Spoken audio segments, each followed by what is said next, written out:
everybody, it's Dandelion. Today what we're going to talk about is restoring gut bacteria. When I did the little Ask Me Anything, a few people messaged me and they asked how to actually restore the gut bacteria, or if they had taken antibiotics, what they can do to restore their gut bacteria. Or of course the diets that we've had for a while, getting out of those diets and helping to restore the gut lining. So welcome everybody, and this is some cedar that I harvested in San Diego when I was out there in the Palomar Mountains. And here's, hopefully you can see it, this amazing pot that Emily Brady, Earth and Origins, made. There's some tree in there, and this is from the area where we dredged the clay. If you saw that that water area that we dug, that was the clay that came out of it. She actually made some pottery with it, so that's really great. And this cedar came from time with Senti and Eric in San Diego. So we just offer this for clear connection, clear communication, and building awareness on all levels. Thanks cedar, thanks plants. So what I want to try to get across is how there's a phenomenon of products being broadcasted at us for the restoration of the gut flora, and some of that is good and some of that is not so great. So I want to first maybe make a distinction between the fact of, if you have a ailment which is of the body, like a physical injury, inflammation, deterioration, bleeding, and that's the spectrum, so you can get into that. There's nothing to kill, right? And so with targeting an irritated intestinal lining, it's not necessarily your primary goal to kill something. Now, there is a candida issue, and so our herbal formulas want to combine that, but something just like antibiotics, right, or an herbal version of an antibiotic, if you have candida or inflammation or leaky gut, or if you feel like your intestinal wall isn't populated, then that's actually going to be contrary to the treatment. So what I try to do overall is consider a portion of my herbal formula will be to knock back candida, but that won't be my primary focus, because just like when you drop a bomb on a country and all these innocent people die, the collateral damage of using this antibiotic methodology to restore gut bacteria doesn't work. Why? Because antibiotics kill bacteria. So this is the big problem. Even herbal antibiotics, which there is nothing that is an antibiotic, but we could call them antimicrobials, those kill the gut bacteria that we're trying to grow. So if you're eating kimchi and then you're taking oregano oil, you might as well just lay there, because it's kind of a contrary issue. Oregano oil, for example, is the part of the plant which kills microbes. So oregano grows a body. It has cellulose, it has vitamins, it has minerals, it has alkaloids, it has lipids, it has all these chemical compounds within its body, and one or two of them, right, you get on that further spectrum, you get essential oils, and you get hydrosols, right, and you get terpenes. And those essential oils, hydrosols are less strength. Essential oils and terpenes are the antibiotic inside the plant's body. So oregano has mechanisms, has dilution, has the ability to mediate how that affects us. And when you take and distill oregano into oregano oil, it's only the antibiotic, I'm going to stop using that word now, it's only the antimicrobial part of the plant that's in that bottle. And so if you are taking that and you have inflamed intestinal wall, which many of us do to some way, that's actually going to be contrary, and it's going to strip the body of the bacteria that are there. So that can be a part of the protocol as long as it's restored, but I wouldn't recommend something like that alone. I would recommend to scale down to oregano tea or oregano tincture. You can get really far on that. So starting with how does this kind of happen? Hey garden guy, many blessings. How does this happen? Well, basically, we have, if anything, been targeted in our intestinal wall and our bodies. So we're now remembering or rediscovering that we have this, I like to call it your spora, this microbial mass around us on our skin and inside our intestinal wall. And if you look at the historical last 100 years, all we've been doing is targeting and killing it. Since the advent of this idea of, you know, antibiotics or kill the terrorist or, you know, wipe out the countertop of germs, right? This kind of idea, this germophobia that came into our culture, we've actually been sterilizing ourselves from the inside. And so foods are a #1 factor in creating the death of gut bacteria and also chronic inflammation. I think that if you lived in the modern culture and ever drank Coca-Cola once and ever ate a Hot Pocket ever, or my herb teachers told me that one NSAID, non-steroidal anti-inflammatory, like you know them, aspirin, if you take those, it will actually start to cause pinprick holes in your intestinal wall. So this is something where the culture, or like antibiotics ever, have changed the gut microbes in your body forever. And so what happens is everything that you feed your body is kind of like a spaceship for microorganisms. Microorganisms have grown this biological vehicle to carry them around, right? They were here first. They decided to use the components that were around them and transmute them into opposable thumbs, because those organisms can carry them around and be hosts and be vehicles. Now, there are pathogenic bacteria and there are non-pathogenic bacteria. But even that's kind of a dualistic idea, because just like the lion is the predator and the gazelle is the prey, they are in a somewhat of a symbiotic relationship evolutionarily to push beyond their their inertia. And so when you have this philosophy, right, that pathogenic bacteria are helping the good bacteria to thrive, they are in competition, that's Darwinism, you know. So the same people who preach Darwinism don't necessarily see that connection. So in your survival of the fittest, Candida is necessary in the system. Staph is necessary in the system. These viruses are necessary in the system. Now, they're necessary to keep in check too. And the way that you do that, you have two methods of warfare. One is that you educate people over time, and the other one is you bomb the shit out of them. And so what we're getting into is an allopathic method of dealing with Candida and other bacterial infections. And most bacterial infections are not that big of a deal. For example, food poisoning can be from a bacteria. Usually, if you know herbally how to treat yourself, if you're taking a tea and a tincture, you know, every hour, right?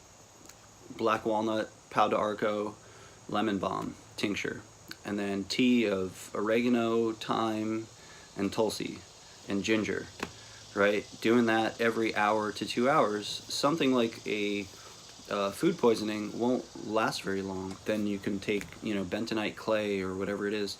So that would kind of stop someone from being in the hospital for 6 days. But most people, if you look, they don't do that. They don't do anything. So then you take antibiotics because now the bacteria have proliferated, because one, it's hard to recognize the signs and symptoms of a disease.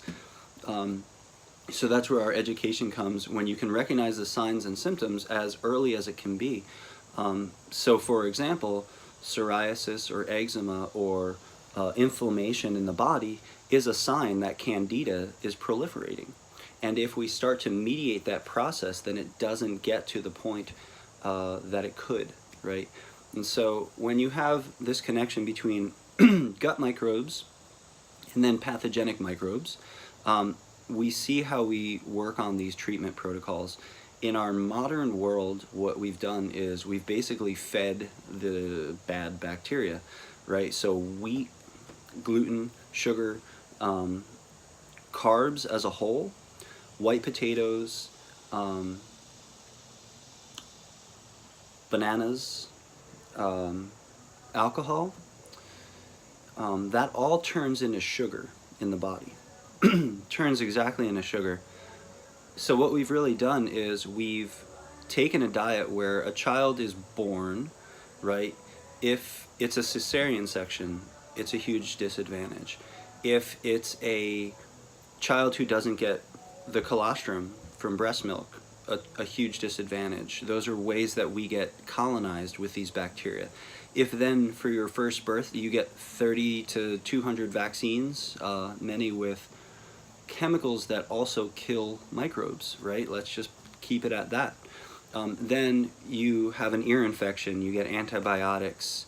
By age 1, you get birthday cake, high fructose corn syrup, right? Then the carbs start, wheat, pasta, bread, pasta, sandwiches,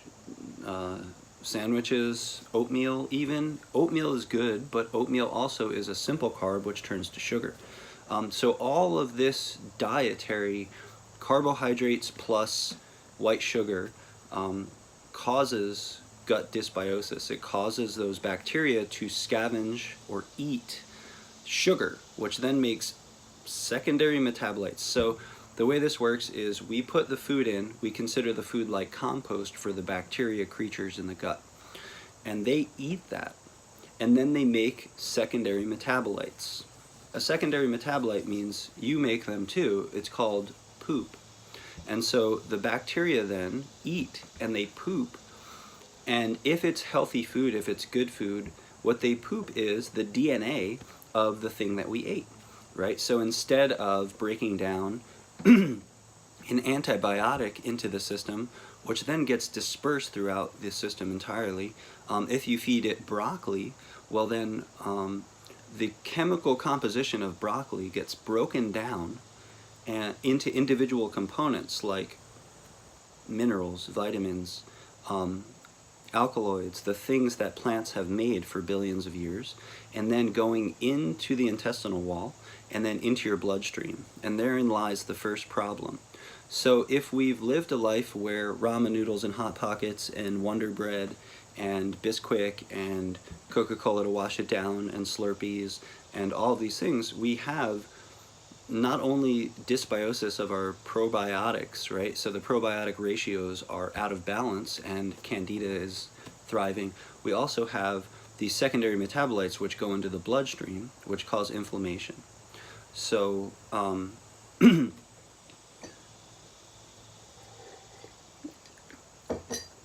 most of us have had that issue. I did. I grew up, eating that way. And so then we, antibiotics ever, right? So then we have this situation where our modern culture is growing intestinal inflammation and gut dysbiosis. And the compensation of that is to start bombing the shit out of things. Vegan Keegan, I'm having coffee with Tulsi and maple syrup and local milk. That's my herbal tea half coffee commercial. So now we have this issue where we're feeding the gut healthier and healthier versions of compost, and that's starting to make a transition, but it's not the entirety because there's still the damage that was done. So if you have any porousness in your intestinal walls, I think that this is the #1 cause of all disease, honestly.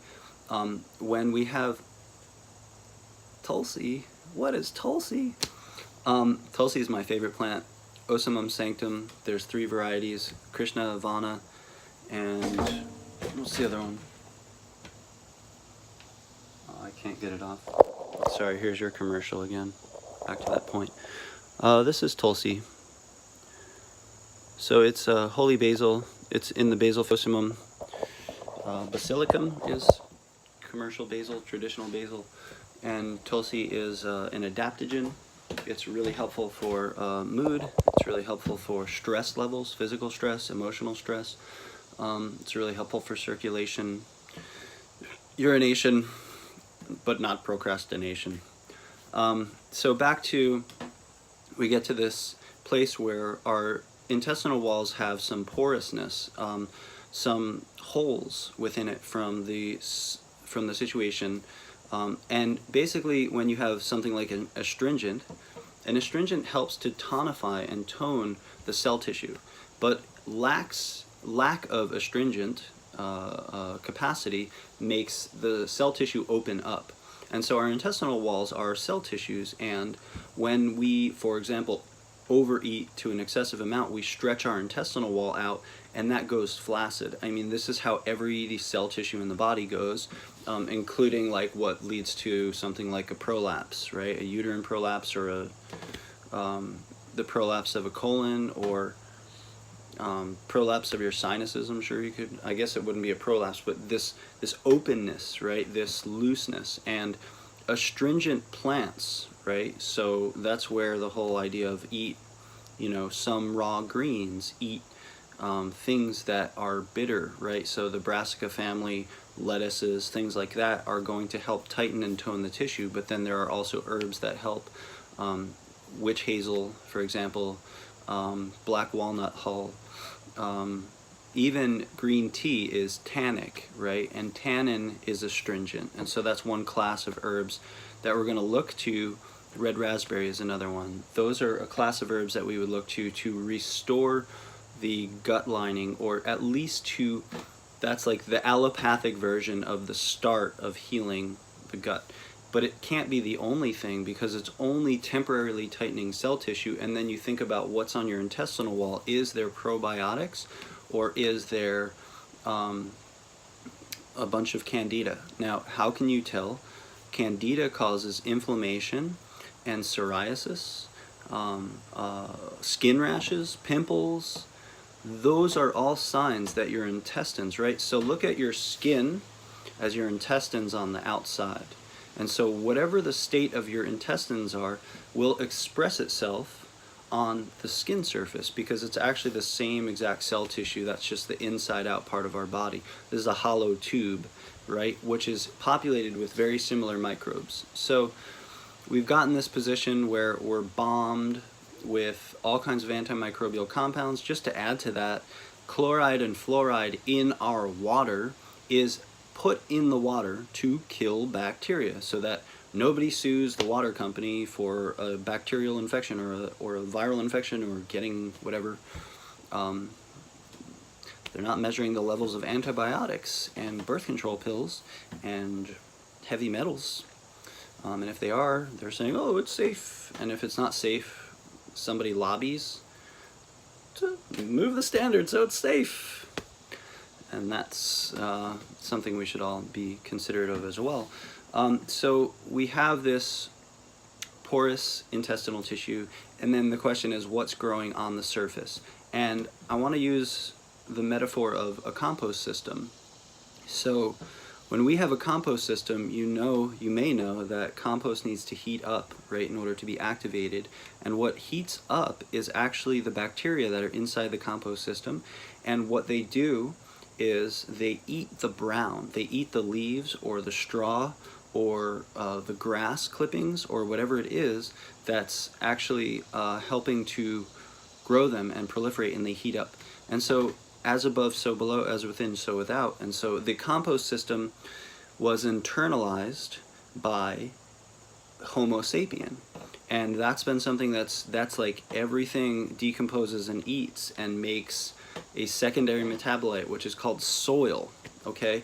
So compost system eats and it makes soil. Human eats and it makes almost soil. And the cleaner and clearer your diet is, the more it would be actually soil. But now we have kind of pushed ourselves beyond, where we've introduced a lot of weird infections. Part of that was due to mixing animal husbandry and living, right? So in the Fertile Crescent, etc., we started to like live amongst animals in a very confined way. It was like urban areas with animals all over the place, and so that intermixing led to many plagues, many high levels of issues. And then when the conquistadors came to North America, that's how Giardia was brought. It never even existed. We introduced disease by conquest. It's kind of like a side effect of conquest. And who knows, maybe if they burn some cedar first and we're actually praying, and we're considerate of the people they found, that the universe would not have smited us with so many plagues and diseases. Each plague and disease is also associated with tremendous conquest and greed. So there's a couple questions. Scorpio Now Rising says, do I use a filter when showering? If I can. I basically like to bathe predominantly in streams when I can. The question is the stream cleaner than the fluoride and chloride water? That's always a big question, and I'd rather take my chances with the outside world than shower in those. But also, I prefer to shower like with wells, for example. Wells are usually much safer, but those are being all taken away through the advent of hydrofracking. The more that happens, the more that wells will be spoiled. And then we'll all be on bottled water for showers, because it's safe from terrorists. So, okay, we have the astringent nature, so we need to feed the gut bacteria this compost. And what is the compost for gut bacteria? It's soluble and insoluble fiber, and this is like where the Metamucil phenomena, like, getting insoluble fiber, is actually due to the fact that our industrial grain system is so effective that no insoluble fiber really gets into the food anymore. So white rice is brown rice minus the hull, or the husk. And that hull or the husk is insoluble fiber, and that's why if you just eat brown rice without rinsing and hopefully soaking overnight, then you can be prone to gassiness, because you're making a compost system heat up very much because of all the fiber. So the fiber ratio just got extended. So you have insoluble and soluble fiber. When we switch to mechanized industrial grain processing versus somebody hand winnowing it, we were able to get so effective at getting the fiber out that literally companies would secretly sell that fiber to some other company and put orange food coloring in it and put it back in a bottle and give you another product.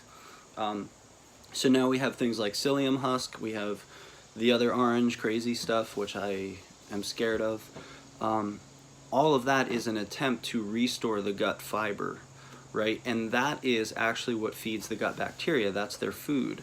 So we've heard of prebiotics, right, and probiotics. So the prebiotics feed the gut. And so when you're dealing with restoring your gut bacteria, it's not only throwing seeds at the concrete wall, it's about working on the intestinal integrity so that it can harbor the bacteria that want to live there. So it's not only about taking probiotic pills and everything gets better. It's about how is my intestinal wall doing, and how do I restore the intestinal wall. So as we mentioned, first is astringent herbs. So, raspberry leaf tea every day is great. Tulsi, and then herbs like garden herbs, parsley, cilantro, all those kind of things will help restore tighten the porousness of the intestinal wall. So from there, then you have what are the methods to actually repopulate the gut bacteria. And this is where there's a lot of misconceptions, or at least overcomplications, as to what the body actually needs. So basically, before 1920, when was Louis Pasteur, I think was maybe the 1800s, Before that time, every farmer was growing their own food, right? The grocery store, the first grocery store in North America was, I think, in 1940. So before that, you had farmers growing their food. And of course, you don't just, if you look at what happens, you grow cabbage, all the cabbage are going to be ripe at once. So you don't just use what you have and then throw the rest in the garbage. You find food processing techniques. So what was the main food processing technique? Before Louis Pasteur, fermentation, right? So we ferment all of the bounty that we get in the fall to last all winter so that we can have fresh vegetables all winter, because we didn't have electricity, we didn't have refrigeration, and as a result we used this creative technique.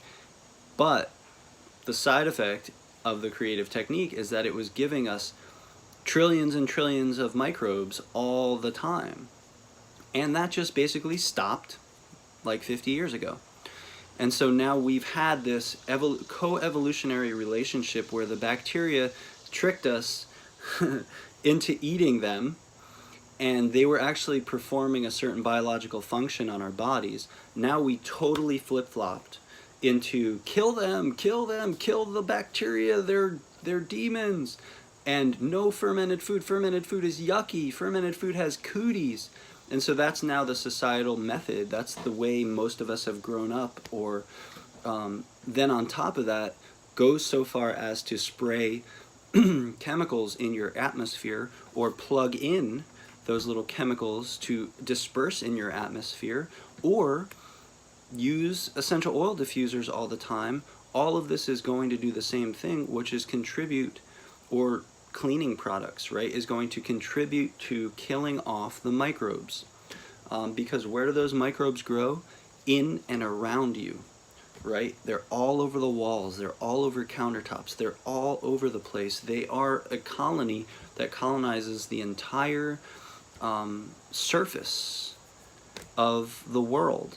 And they're doing the same thing everywhere, because they don't even necessarily it's like the quantum world versus the macro world or something. So they're there doing the same kind of dance everywhere they go.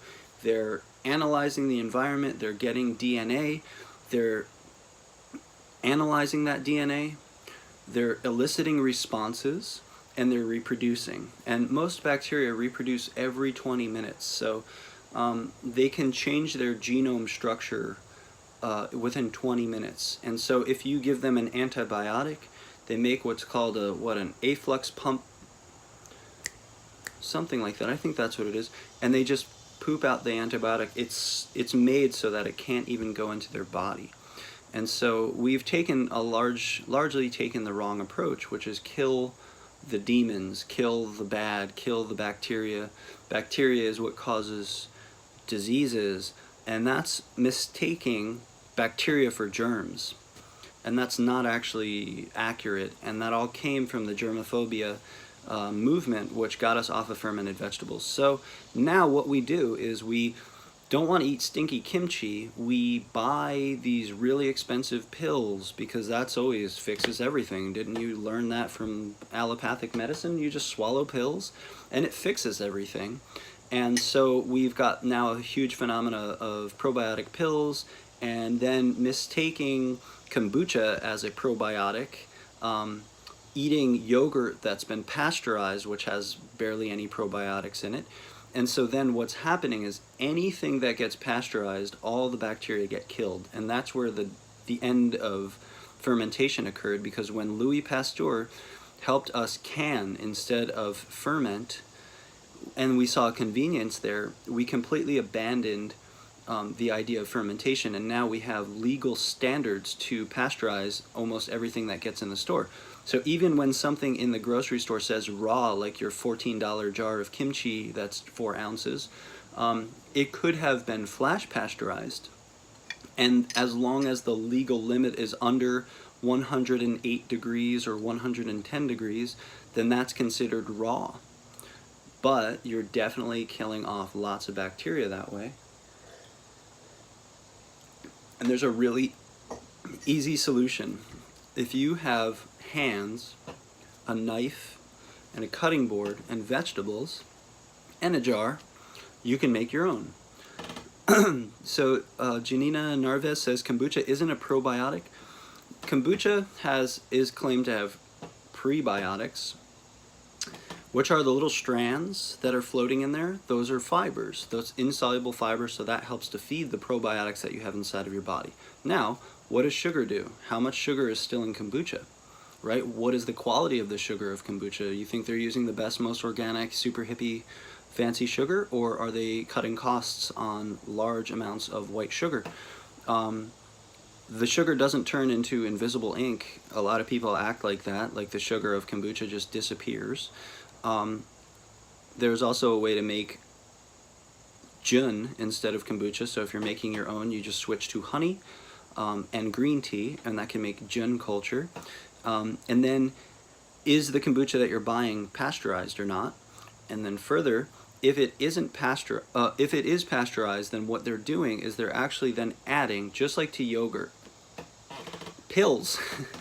It's just probiotic pills that they're sprinkling in, and so therein lies the huge problem. So instead of restoring the intestinal wall and proliferating the microbes in your body by living a lifestyle that is less germophobic, we sterilize products and then add pills, and we think that we're as smart as nature to say, oh yeah, all you need is lactobacillus and acidophilus. Let's just pound you with lactobacillus and acidophilus. So some kombucha may be pasteurized, and then they're just adding the same thing you buy in a pill, just like yogurt. It's not necessarily naturally occurring in that food. If it was and it was pasteurized, it's gone, and then they add it in later, right? Yeah, the ferment lady says, make your own booch to control the quality. It's very easy. Anybody who grows kombucha scobies always needs to get rid of them because they multiply by like mad. And that's kind of where I'm going with fermentation as well. You could spend $14 on raw vegetables, or you can just make it at home. So if you're interested, on my YouTube channel or my website, returntonature.us, I have 2 like how-to videos, start to finish, on how to make your own fermented food at home. And the reason that is because what we need is not trillions of lactobacillus and acidophilus with no intestinal wall restoration, because that's seeds on concrete. That's like throwing seeds on concrete. It doesn't matter how many seeds you put on concrete, they won't sprout, right? And so we're just taking the allopathic approach to fix the problem by swallowing pills. That's the same old story. And even if the pills have oregano oil in it, it's not going to fix the problem, because the problem is stuff like that, right? That's how we got into that mess. So you can make your own fermented vegetables at home. It's really easy. It's a lot safer than most people think. There's not really a lot of problems that are going to happen, although people get super phobic of it. You know, it gets scary. So if you need any therapeutic help, a good yeah, just keep going, keep fermenting, feel free to send me a message, and I'll just do the same thing that happens at every class. Basically, it's like very easy to do, but then it's just a matter of, yeah, it's gonna be safe, yeah, it's not skunky. Everybody's like kind of afraid that they're gonna make a monster, and I think that's part of the fear of this biological fear of plague, and this sociological fear of the fear of germs, right? And that's all really scary when you're 2 years old and your mom is wiping your hands off with antibacterial soap and like, oh my God, I can't believe you touched that. And you're like, ah! And that's kind of what we've raised in our culture. And so as a result, we're bombing all the bacteria away, and then we're buying products to get it back. But if you're still bombing and buying products, you're just running in a circle, right? And so what are the good sources of probiotics? Fermented food that you make at home. Yogurt that you make at home, right? But if you don't, then make sure it's the best sugar-free organic yogurt that you can buy. It is probably added, probiotic pills added, right? It's probably not cultured because the laws require you to pasteurize it to get it on the shelf, because God forbid the Black Plague breaks out, the Black Plague breaks out, and then everybody gets a horrible disease. And we have the cottage industry laws set like that, and that's something that I think needs to change. So Indig says, don't wash your veggies when harvesting from the earth, eat your dirt. Definitely, if you're picking your own vegetables, then that makes a lot of sense. Don't forget, even organic apples coming into this country have wax coatings, which are antimicrobial. What do you think that does into your intestinal walls? Then the hands that have touched those, the places they have gone, all of that is a huge journey. Sardella says, is this the same for kefir or kefir? And often it is. If things are packaged and pasteurized, they're going to, pasteurization kills microbes. That's what it's designed for. So if you're making it at home, that's always the best, and it's always the cheapest, and it's always the easiest. Kefir is, you take these crystals, you put it in milk, you let it sit there for 24 hours, and then you have a gallon of kefir milk. You strain that out, and you keep the crystals, and you keep feeding it, and it's like a chia pet, except it just stays alive. So these are very easy practices when it comes down to it, and that gets you, see, here's the thing, you don't need trillions of lactobacillus, you need to lick the dang wall. Not literally, but you could, right? That's what kids do, right? You've seen all these studies, like kids eating their own boogers, even as part of that, right? Kids playing in dirt have healthier microbial levels. Now we know that serotonin is produced, 90% of all your serotonin is produced in your gut, not your brain. And that's going to change so much about modern medicine, but it's going to take years and years and years because there's no funding for new books. And so the old medical and biology books are going to take a decade to finally bring that information in. But it's profound because what it means is that the whole philosophy of depression and antidepressants is totally wrong because they've been treating the brain, they haven't been treating the gut. The book Safe-Free is happening right now, and this is the book. And if you believe that this is important, find a way to help support in some way, whether it's sharing a post with a friend, or whether it's going and buying a webinar from the website, or ordering some goodies from us. That is the book, and this is my attempt to turn all of that inside out and live by more of a donation-based, a give what you can, take what you need situation. So here's the webinar, here's the book. I could have done all this promoting and tried to force everybody to sign up for this, but whatever, here it is, and that's what matters. Service. So when you're dealing with probiotics in the store, yeah, they're sort of helpful, but it's always better to get something from the grocery store. So now we have the astringent nature that needs to be addressed, and also starting to put the bacteria back in. So with that though, if we have this issue of where we had porous gut walls and the food that we were, so the bacteria transfer the food nutritions through the gut lining into the bloodstream, and then the bloodstream cycles all the minerals and vitamins and compounds, and that's how nutrition is gained. So malnutrition is partially, we always hear this, the soil is depleted. From what? Bacteria, microbes. Why? Because we're using pesticides that kill microbes, and we're also doing tilling farming, which turns up the soil, and the bacteria get cooked by the sunlight. And so we're destroying the bacteria in the soil, and the soil is also inside of you. You're making soil. Your number one job here is to make good soil. Your whole body's made out of soil, potential soil, and every food that we eat, if we're eating a healthy diet, is soil for the earth, right? That's what we're supposed to be doing. So when you have this situation where the gut wall is compromised, what you have, instead of food being broken down and put into your bloodstream, you have actually fecal matter that's passing through your bloodstream, right? And that causes blood sepsis, and that causes chronic inflammation, and it clogs the lymph system, and that's where all disease comes from. 90%, I think that's an origin of how disease manifests. After 10 years it's this, after 10 years it's that. but that is ultimately what's happening, is we're getting chronic inflammation due to the fact that our intestinal walls are damaged and stripped from bacteria, which help us synthesize and metabolize the foods that we eat. And then the the fecal matter going into the bloodstream causes all the itis and all the inflammation, and so then we need to restore the gut wall.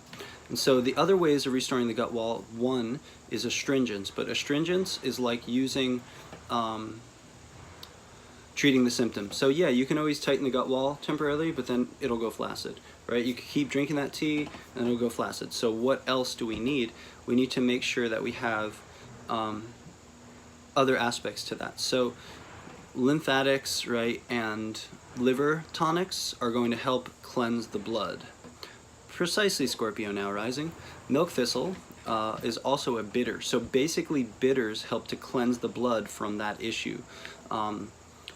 And then you're addressing the blood, right? So that's an important part of the protocol, but that's the long term, right? That's not going to happen overnight. That's going to be the year of, I'm going to eat no sugar, no gluten. That's what I did for 2 years. I used to get psoriasis. I had Lyme in 2010 and like a million times after. And I treated, I was just learning about it, so I took antibiotics, and after that, if I ate wheat or sugar, I would get psoriasis. I would get itchy, and if I kept doing it, I would get psoriasis. And I did no wheat or sugar for like 2 or 3 years, but ate tons of maple syrup, ate grain that was soaked and sprouted, ate potatoes, maple syrup, honey, ate everything. I just took away what I consider like the toxic aspects of those things. I didn't stop eating fruit. I didn't stand on my head for 40 hours a day. I just restored that, and now I can eat gluten and not have an issue. But it took years. So Dawn Awakening says, do I have any recommendations for healing the pancreas? And our disclaimer is that herbs help to support the healing process, and the body is the healer. For the pancreas, I mean, anything that's red and juicy and causes bile secretion is going to help. So any fruits that are that way, right, or herbs that have color, right, that's really going to help. Maybe beets. A well-traveled woman, if my phone lets me save this, I'll save it. Have fun. It'll also be on playback later, so have fun, and thanks for joining for the time being. So with the astringents is one thing, then cleanse the blood is the next thing. That's going to take a little longer. So now you have like the very acute and you have the very long-term strategy. Then repopulating with gut bacteria, repopulating with bacteria like kefir, yogurt, miso, and this is good quality, right? Stuff that's not pasteurized, hopefully made at home or made in a small cottage industry way. You guys can ask some of the health questions in a bit. I'll address those in a bit, so we can talk about cholesterol after. So then the next level is reducing inflammation. So something like turmeric will help in the long term. Willow bark is also astringent and reduces inflammation. That's going to help the gut wall calm down. Taking out the foods that are causing the issue, exacerbation, right? So I found that like dry, crunchy texture, right, is going to inflame the intestinal wall. So the opposite of that is mucilaginous foods, right? And this is, I think, something that really feeds the gut bacteria and also helps to reduce the intestinal wall inflammation, right? So soaked chia, soaked flax. Flax is super cheap and easy to get. Chia is kind of more exotic and, you know, a little more exploitive perhaps. But flax is super cheap and it's almost like nobody wants it. So you can soak flax overnight and then add that to your smoothie or your rice or whatever it is. And that gets this mucilaginous texture that's super helpful for restoring gut inflammation and also providing the farm, so to speak, of your intestinal wall when it's soothed and cooled. And so another thing that happens is we get from leaky gut and inflammation and then eat dry, crunchy all the time, hard to pass through, constipation. And what that does is actually grinds down the cilia of the intestinal wall, which are actually trying to push the food through to make fecal matter. And so as they're ground down by that sandpaper-like food, they are less and less effective. And what they need is a mucilaginous situation so that they can start to regrow themselves without constantly being exacerbated by dry, crunchy stomachs worth of, for example, chips, you know. And so then if we can tend our diet to something that's more soft, more soothing, more mucilaginous, that's going to help the gut restore itself. If you grind down the cilia far enough, you get celiac disease. That's related to gluten sensitivity. Maybe the gluten is like glue and it sticks to that area, and the cilia can't actually push it down because it's been years and years of Coca-Cola mixed with Wonder Bread, or whatever it is. And so then that starts to then cause the fecal matter to get stuck, right? Slower transit means the bacteria are absorbing more and more fecal matter into the bloodstream as your stool passes, right? So the mucilaginous substance is what reduces inflammation in the intestinal wall, also helps to provide the cooling, soothing environment for gut bacteria to stick to and proliferate. So then when you're eating properly fermented foods, right, and also then eating mucilaginous foods, that's going to start restoring the gut bacteria. And then astringent teas, right, that's going to help the integrity of the lining of the intestinal wall. Anti-inflammatories, right, also going to help your blood and your body deal with the inflammation that may be coming from this proliferation of, you know, candida or inflammation. And then the next, another mucilaginous food is sassafras, right? Another one is mallow. Mallow greens, a wild green, they're everywhere. They're super good for you. You know, I was eating them all over California, sauteing them, cooking them.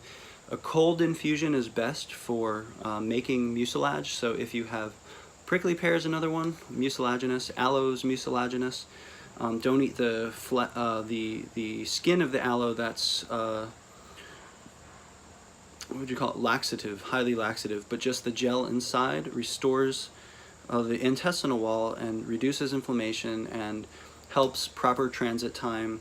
And then that whole cascade doesn't happen. So eat probiotic foods before every meal if you can. You know, even a couple spoons of kimchi stirred into your rice. Don't cook it, right? Just raw. And if you can make your own, that's the best. If not, there's a lot of raw companies. Some of them probably are raw. Some of them maybe are pasteurized and sort of raw. But it's better to get that than nothing. The probiotic pills are lowest down on the chain. Kombucha is the lowest down on the chain. Properly fermented foods is not replaced by pills. So a proper diet cannot be replaced by a pill, right? Same kind of principle. And then,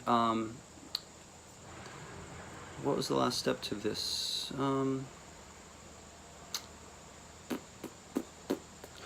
Okay, so then there's, you know, you get a tea going, you get a tincture going. So then, only then, after all this is addressed, do you start then killing, right?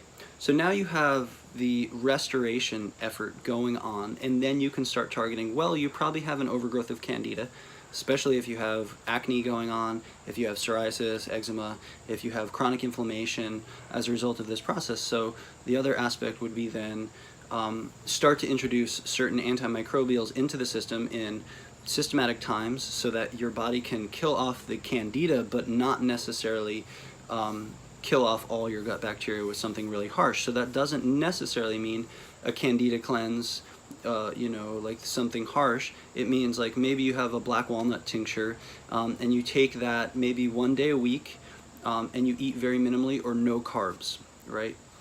So you could also go no carbs for a while, months.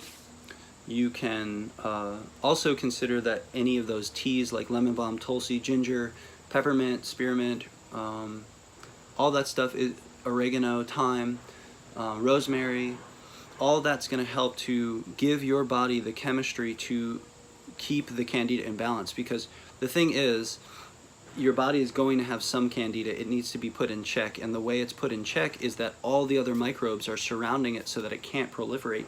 The more that you bomb, the more that you sterilize the countertop, the more you get the pathogenic microbes to be stronger and proliferate. So this idea of wiping out terrorists is the same kind of idea. The more you drop carpet bombs on a country, the more that any child who sees that is going to be ready for revenge. And so the same is true, where if you take a lot of antimicrobial stuff in high doses, it's going to also wipe out the good bacteria, which are the educators, or the ones who keep the other pathogenic microbes in check. And then there's a survival of the fittest mechanism in your body that's embraced.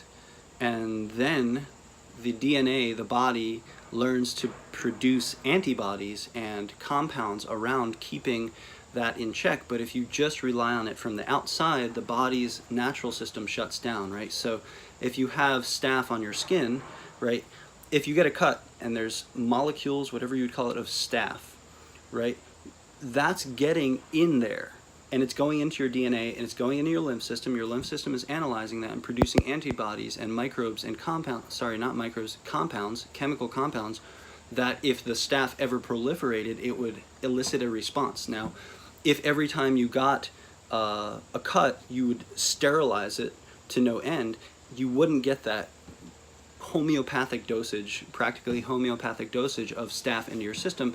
So the body would shut down its natural mechanism of producing resilience to those things. And then when you wipe the slate clean, then your body shuts down its natural mechanisms. And the more you rely on the external thing to fix it, right, the less the body has to stretch and go and push. And that's pretty much how a lot of things are going from the allopathic perspective, right? Don't make the body work, don't sweat, don't have a fever, don't have boogers, don't urinate or defecate, stop the diarrhea, stop the runny nose, stop the, all the fever, all the mechanisms that your body has to do this immune system upgrade get totally shut down.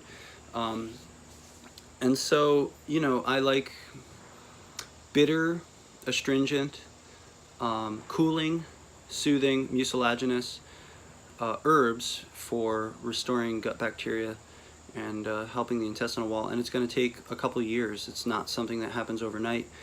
If you need to do a deeper cleanse at some point, fasting is really important. No carbs is really important. No sugar is really important. Starve the body of sugar, and a lot of things change. It will be rough at first, but then you'll get to the other side of that. So thanks for listening. Does anybody have any questions or things they would like to add on any of these topics, ideas? We'll play a little jig while we see if anybody has any thoughts or comments or questions.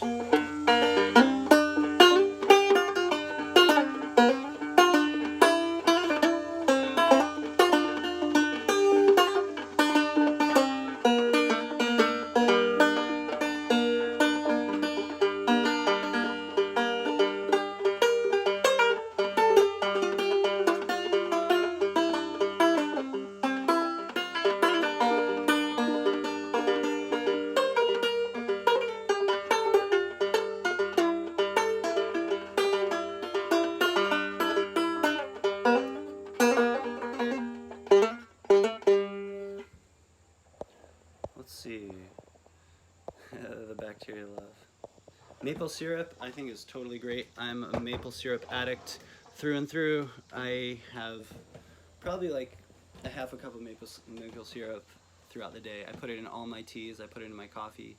That's really it. Oh, I also make lemon water with maple syrup, like on the regular. So I'll squeeze lemon, lime, orange right into a ball jar. I'll fill it with water with maple syrup. If I had, I'd put a pinch of cayenne. Like the Master Cleanse kind of drink. I love that stuff, and I drink that throughout the day working in the 95-degree sun. So I think maple syrup is definitely very different than eating white sugar, and it's actually full of minerals and vitamins, and is actually super medicinal, and it's tree blood.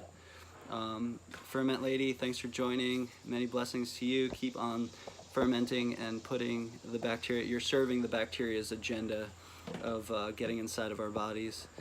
Thanks, Dave. Just asked Dave. Glad you woke up early to join too. The Leaf Bread. Hey, you live in the area, don't you? You should come visit Leaf Bread. We should talk about some community building, eco-villages, sustainability, things like that. Glad you're learning. Human Rewilding says, tips for my loved one who deals with gastritis and lots of constant gas because of it. Yeah, so that's all part of it, right? They have to really be careful on the diet that they eat. Really kind of food journal, try to figure out what's causing it. But mostly, okay, so here's an interesting thing. If the gut bacteria, let's go for the long version. So I've had many people tell me that they have chronic intestinal pain who happen to be, okay, let me start that again. I've had people who swear up and down they have parasites. So they're taking essential oils internally. They complain to me that their intestines are hurting, right? That they're having all kinds of bloating and gas and pain. And I ask them, have you ever been tested for having parasites? The answer is no. I've had this happen probably 4 or 5 times. Okay, interesting. So you assumed you had parasites, so you started taking essential oils to kill parasites that you don't know that you necessarily had, and therefore what you did was destroy all the gut bacteria in your intestines, and then the way that the bacteria communicate to your head is they say, ouch, ow, that hurts. And that's the message that we don't receive. So the idea is that these people have demons to kill inside their guts, right? And so they're targeting and they're fighting, and it's not necessarily about that. It's about soothing baby. Baby is inflamed and hurting. So they're actually doing the opposite of what generally needs to be done in some of these cases. So do they have parasites? That would be a different story. There's also other methods than swallowing 30 drops of oregano oil every day and then getting a lot of problems. So food is part of the level of gastritis. Also, obviously, itis means inflammation. So the herbs that I mentioned, most of them would work in the same way. The question is, are they constipated? Often, is that an issue? And then look into black pepper, right? Or Piper longum pipali from Ayurveda is a little less heating than black pepper, but the class of herbs that you want are carminatives.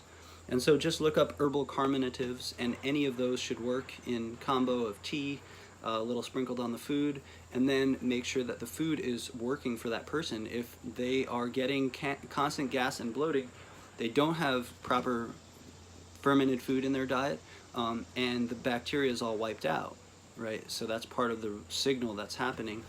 If you're getting gas, it's because the food is going in and it's causing a secondary metabolite by the bacteria. So that might mean that is a sign of the body that something needs to change, and it's diet and some of the herbs and things that I mentioned before will totally apply. Dawn Awakening, thanks for joining. Never back, always forward. That's the only thing we can do. Miss Fancy Plant. Human Rewilding, definitely no artificial sugar. I'm not a fan of agave, because of the blood sugar spiking thing. I just am a big fan of raw local honey and maple syrup and fruit, and that does it for me. The sweet flavor.